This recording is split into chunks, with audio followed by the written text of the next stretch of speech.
Number 3 लिखो किसके आधार पर, तो लिखो शब्दों का तीसरा है अर्थ के आधार पर। अर्थ के आधार पर, और देखो अर्थ के आधार पर शब्द कितने प्रकार के हैं, लिखना नहीं समझ लेना, केवल इतना लिख लो आपको अर्थ के आधार पर। देखो अर्थ के आधार पर शब्द 3 प्रकार के हैं। पहला शब्द का भेद क्या होता है, वाचक शब्द, क्या है, वाचक है। दूसरा होता है लक्षक शब्द, वाचक शब्द, लक्षक शब्द, और तीसरा शब्द होता है व्यंजक शब्द,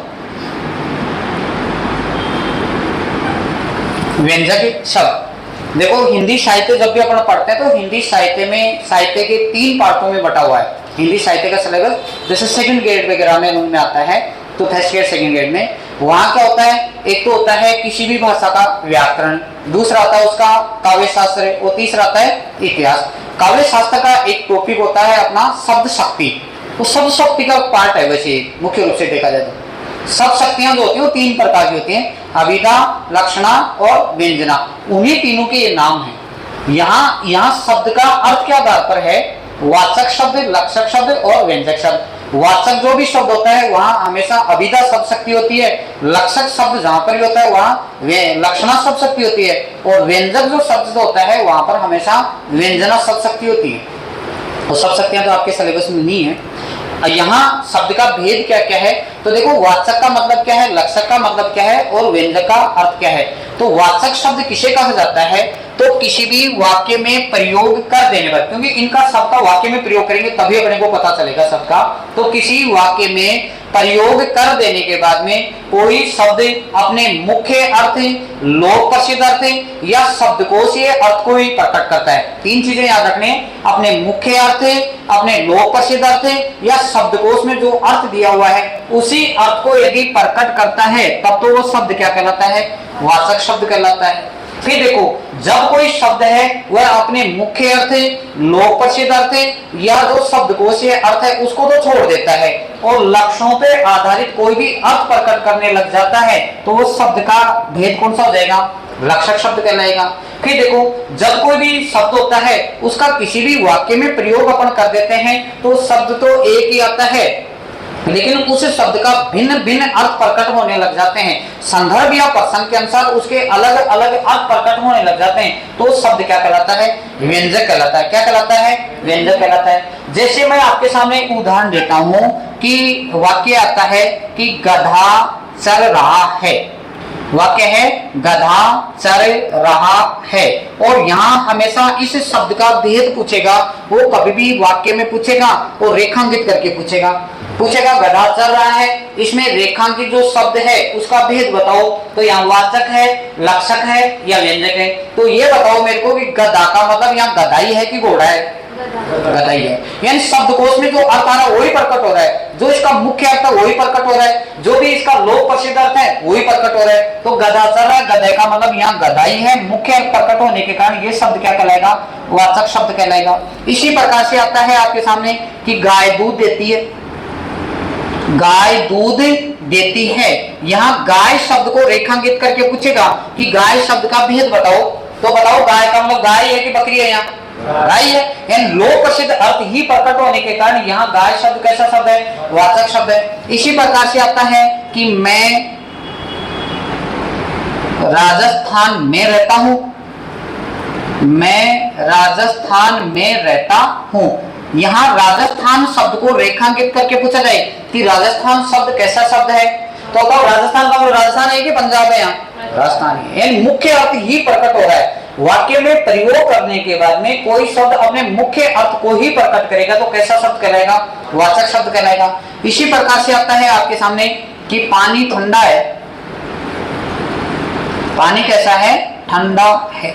बताओ यहाँ पानी शब्द का मतलब पानी है कि कोई जहर है, पानी का मतलब यहाँ जल से ले रहे, पानी से ले रहे हैं, तो पानी शब्द बताओ कैसा शब्द है, वाचक शब्द है। कैसा है, वाचक शब्द है। इसी प्रकार से वाक्य आता है आपके सामने आग जल रही है, आग जल रही है। बताओ वाक्य में आग शब्द का मतलब आग एक और कुछ है, आग। समझ में आएगा तुम्हारे। यानी वाक्य में प्रयोग कर देने के बाद में जब कोई शब्द अपने मुख्य अर्थ, लोक प्रसिद्ध अर्थ या शब्दकोश से अर्थ को ही प्रकट करेगा तो वो शब्द क्या कहलाएगा? वाचक शब्द कहलाएगा। अब देखो लक्षक पे आते हैं, इन्हीं वाक्यों का बनाएंगे अपन।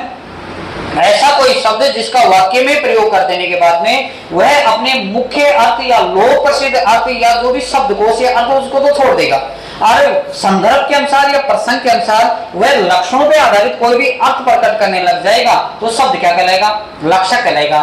देखो जैसे इस वाक्य में क्या है? गधा चल रहा है। बताओ कौन से शब्द के लिए पूछ रहा हूं? गधा शब्द के लिए पूछ रहा है। इसी वाक्य को मैं यूं लिख दूं कि मोहन गधा है। मोहन गधा है। यहां पर भी मैंने वाक्य में रेखांकित जो क्या, कौन से शब्द को क्या है? बताओ यहां गधा का मतलब गधा होगा क्या? मोहन चार टांगों वाला होगा क्या? नहीं होगा। गधा का अर्थ क्या है? यहाँ मूर्ख है। गधे का अर्थ निकल गया लक्षण के आधारित कि मोहन कैसा व्यक्ति है? मूर्ख है। कैसा है? मूर्ख। तो गधा शब्द ही यहाँ था, गधा ही यहाँ रेखांकित था। यहाँ गधा का मतलब गधा ही था, यहाँ गधा का अर्थ क्या निकल गया? मूर्ख निकल गया। यानी उसके लक्षण मूर्खता के समान है, तो मोहन गधा तो हो नहीं सकता।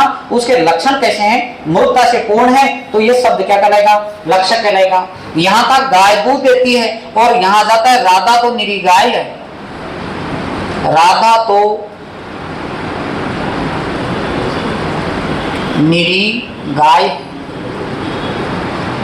बताओ गाय होगी कि राधा चार टांगों वाली? नहीं हो सकती। राधा के लक्षण कैसे हैं? गाय के समान है। और गाय का मतलब क्या है? सज्जन है, सरल है, सज्जनता से युक्त है। राधा कैसी है? गाय के समान सज्जनता से युक्त है। यहाँ पर भी गाय शब्द रेखांकित था, यहाँ पर भी गाय रेखांकित है। यहाँ तो गाय शब्द कैसा शब्द था? वाचक। और यहीं पर गाय शब्द कैसा शब्द हो गया? लक्षक हो गया। यहाँ क्या है वाक्य? मैं राजस्थान में रहता हूँ। इसी वाक्य को मैं ये रख दूं कि राजस्थान वीर है। राजस्थान वीर है। बताओ यहाँ राजस्थान प्रांत कभी वीर हो सकता है क्या? राजस्थान में रहने वाले लोग क्या हैं? वीर हैं। पंजाब शेर है। पंजाब क्या है? शेर है। तो पंजाब शेर नहीं हो सकता। पंजाब के निवासी जो लोग हैं वो क्या हैं? शेर के समान बहादुर हैं। इसलिए राजस्थान का मतलब राजस्थान नहीं है, राजस्थान में रहने वाले लोग हैं। तो यहाँ ये शब्द वो क्या कहलाएगा? लक्षक कहलाएगा। क्या कहलाएगा?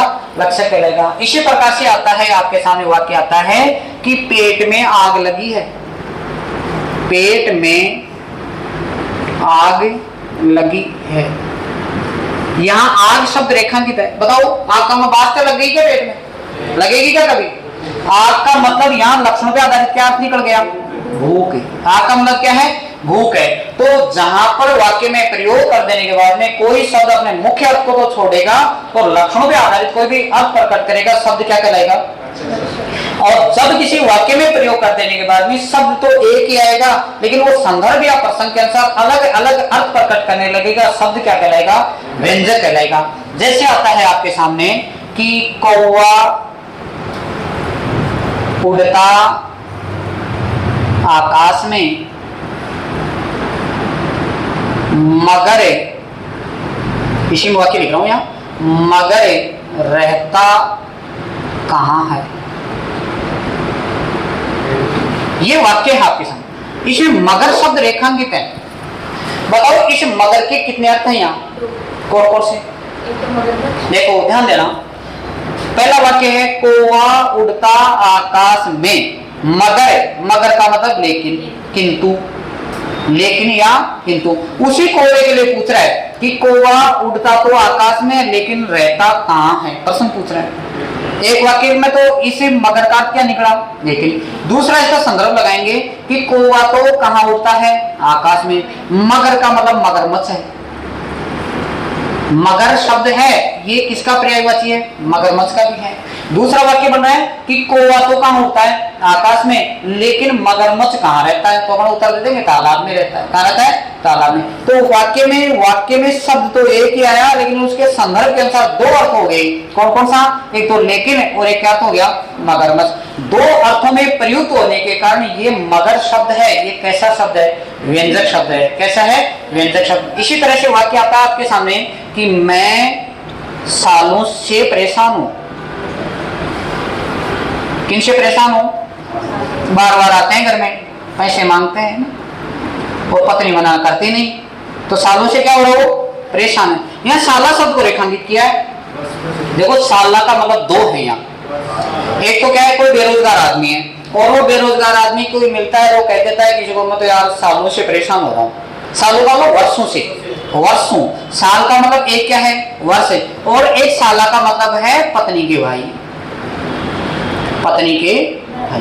दो अर्थों में, वाक्य में शब्द तो एक है लेकिन दो अर्थों में प्रयुक्त होने के कारण ये साला शब्द है। ये कैसा शब्द है, व्यंजक शब्द है। एक सर्वप्रसिद्ध जो दोहा आपके सामने आता है कि रहीमन पानी राखिए, रहीमन पानी राखिए, बिन पानी सब सोन, पानी गए न उबरे मोती मानस चून। बताओ पानी शब्द का प्रयोग हो रहा है लेकिन पानी का संदर्भ के अनुसार तीन अर्थों में प्रयोग हो रहा है। कैसे कैसे अर्थ हो रहा है? रहीमदास जी कहते हैं कि हे मनुष्य तुम्हें हमेशा क्या रखना है, पानी रखना है। क्या रखना है? पानी। पानी का मतलब एक अर्थ हो गया जल, कि हे मनुष्य तुम्हें हमेशा क्या रखना है, पानी रखना है। क्यों रखना है पानी, उसका महत्व तो बताया गया है कि पानी बहुत इंपॉर्टेंट चीज है। कैसे कैसे है? रहीमन पानी राखिए, बिन पानी सब सोन, यानी पानी के बिना सारा संसार सुनसान है। कैसे कैसे है? पानी गए न उबरे, पानी गए न उबरे, यानी पानी के चले जाने पर तीन चीजें कभी भी उन्नति को प्राप्त नहीं कर पाती। तीन चीजों का कोई महत्व ही नहीं रहता है। कौन कौन सा? मोती मानुष चून। पहला तो क्या शब्द है, मोती। दूसरा क्या है, मानुष। और तीसरा क्या है, चून। यानी इन तीन चीजों का कोई भी मूल्य नहीं रहता। अब देखो पानी शब्द का प्रयोग है लेकिन मोती के साथ में जोड़ेंगे पानी शब्द को तो एक पानी का अर्थ होता है, वो अर्थ होता है चमक। पानी का एक अर्थ क्या होता है, चमक। कि हीरे मोती जो भी होते हैं उनका जो मूल्य आंका जाता है वो हमेशा उसकी किससे ना आंका जाता है, चमक से। यानी ज्यादा चमकीला होगा उतना ही हीरे मोती जो है वो बहुत ज्यादा बहुमूल्य होते हैं। मानुष, मानुष के साथ में पानी का दूसरा अर्थ निकल जाता है इज्जत। क्या तो क्या दूसरा, इज्जत। कि मनुष्य जो भी होता है उसकी एक बार इज्जत यदि निकल जाती है, उतर जाती है, तो उस मनुष्य का कोई मोल नहीं होता है। और तीसरा लिखा हुआ है चून। चून का मतलब होता है आटा। और आटा जो होता है उसमें यदि जल नहीं मिलाया जाए तो बताओ चून क्या काम का हो, आटा। रोटी बना लेंगे क्या, नहीं बन सकती, कभी भी नहीं बना। तो यहाँ पानी शब्द का एक जगह ही प्रयोग हुआ है लेकिन पानी शब्द के कितने अर्थ निकल गए, तीन। एक अर्थ क्या निकला, चमक। दूसरा इज्जत। और तीसरा जल। तो तीन अर्थों में प्रयुक्त होने के कारण यहाँ जो पानी शब्द है, यहाँ पर देखो पानी ठंडा था, पानी ठंडा है, पानी का मतलब जल से था, केवल जल से था। यहाँ पानी शब्द कैसा था और यहाँ जो पानी शब्द लिखा हुआ है ये कैसा है, व्यंजक है। तो दोबारा समझो, ऐसा कोई शब्द जिसका वाक्य में प्रयोग कर देने के बाद में केवल उसका लोक प्रसिद्ध अर्थ ही प्रकट होता है, क्या कहलाता है, वाचक शब्द। यदि लक्षणों पर आधारित कोई भी अर्थ प्रकट होगा तो क्या कहलाएगा, लक्षण। और एक वाक्य में प्रयोग कर देने के बाद में जब कोई शब्द है वह प्रसंग या संदर्भ के अनुसार अलग अलग अर्थों में प्रयुक्त होने लगता है तब वो शब्द का नाम क्या हो जाता है, व्यंजक हो जाता है। क्या हो जाता है?